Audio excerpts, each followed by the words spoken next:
Thank you. This is a holy week when religious believers across the nation will observe Passover, Good Friday, and Easter. Millions of Jewish families begin Passover at sundown tonight, a sacred, unbroken tradition that traces back to the ancient land of Egypt. And on Sunday, we celebrate our beautiful, wonderful Easter, which we all look forward to. And we're going to have many Easters together in churches in the future. We're getting closer. You see the numbers. We're getting much closer to getting our country back to the way it was. We have now an extra 2 countries that have been attacked, 184. They're being attacked as we speak, but we'll all win. At some point, we're going to all win. We're going to do it sooner than people think. Earlier today, I spoke with 10,000 of America's faith leaders to thank them for raising the spirits of our people during these very difficult days. While we may be physically apart, we can use this time to pray, to reflect, and to focus on our personal relationship with God. I also spoke with more than 3,000 mayors, county commissioners, and state and tribal leaders to provide an update on our administration's ongoing drive to beat the virus, to crush the virus, and that's happening. It's happening, I think, if you look a little bit more quickly than people thought, maybe a lot more quickly, I hope. And it's something that all over the world we're watching, but people are watching us and seeing what we're doing, and they're very impressed. We're dealing with many countries right now, many countries, and we're giving them whatever information we're able to glean. I just spoke with the representatives of the UK, and I think that their great prime minister is doing much better today, or at least better.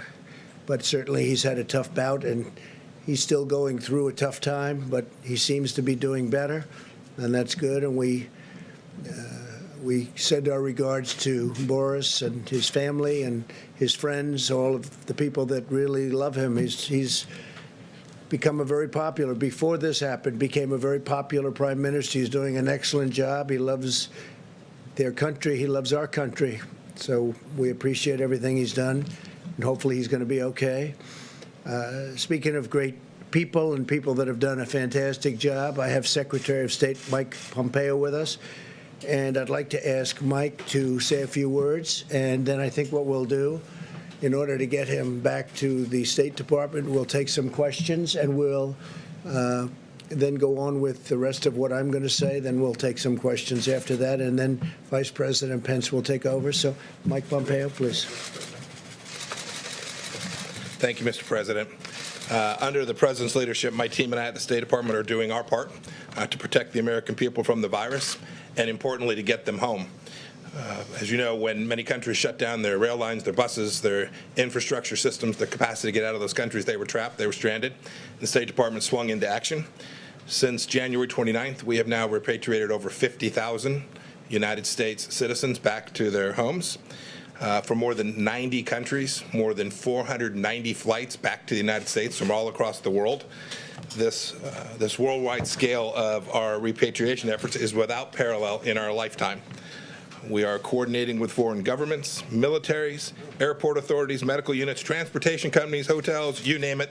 We're working with them to make sure the American people get back to be with their families. You can see behind me the map of the flights that we have brought back people from all across the world. Every day I get a chance to hear some of the remarkable stories from our team. Let me give you just a couple of examples. Our mission in Peru, working with the Peruvian military and police forces to send riverboats up the river to get citizens that were stranded deep inside the Amazon forest. Our mission in Nepal, made sure that a woman who was running low on medication could get what she needed at a pharmacy before boarding an evacuation flight that brought her back here. In Honduras, after the government imposed very strict 24/7 curfew and closed airports, our embassy sprang into action for stranded Americans, thousands of them. A 3-year-old boy told one of our consular officers just before he boarded the flight, "Thank you for helping me get back home to my dad." Pretty neat. We've received similar messages from lots of people. They're proud to know that their country will not leave them stranded and we're going to get them back home. One woman wrote, quote, "I was in tears when I received the email approving our flight back to the United States. God bless the United States of America." And another said, "I felt like I had allies there that actually treated me like a person or a family member, not just a number." The Repatriation Task Force, State Department, our consular officers have done great work. I want to thank our partners in the Department of Defense who have helped with some of these flights back home, and other government agencies, our sisters and brothers across the United States government and this administration that have helped get these people back. And then lastly, aside from our repatriation efforts, we continue to help countries around the world as well. We've got CDC officials helping these countries with expertise and all the things that these countries need to get their citizens safe and healthy and back so that we can get the economy all across the world, the global economy, back on its feet when this crisis is over. Thank you, Mr. President. Thanks, Mike.